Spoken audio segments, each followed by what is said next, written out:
What are the implications for the areas that you cover, for the European equity space, if we start to see rates moving higher? The Bund's gone kind of spot 5 to spot 5.5. We're now trading in them kind of mid-6s. Kind of just walk me through the relationship between these two. So generally, higher yields are positive for equities across the board, up into a level. Up into a point.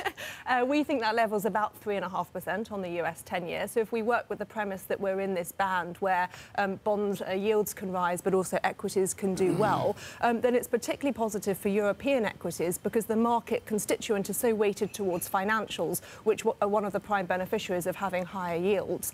Europe has more financials than the US. We've got about 20% financials in the European index versus the US, which is a lower weight because they're more overweight to technology. So it should be broadly positive for equities overall, but specifically positive for financials.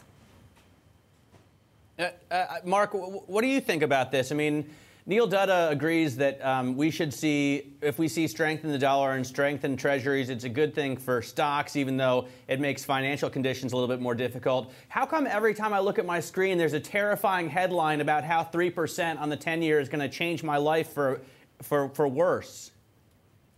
It's not going to change your life for worse. In many ways, it's a positive sign because it is a normalization of markets. I think the pace of moves can kind of square equities. And also, we have kind of grown up in a world where people have got used to very low rates. And that means both in the kind of present discount value of kind of future cash flows, but also the terms of liquidity and just the ease of getting money, the ease of loans, the ease of the corporate market. So I think the higher yields do pressure the corporate market, and that might pressure funding for equities. So that is a little bit of a worry. But overall, 3% long-term yields is not very high. And as you say, we shouldn't be too worried because it is just a normalization of markets. It is a kind of reflection of the fact that central banks are stepping back a little bit, and that's because markets are healthy and they can cope without central bank help.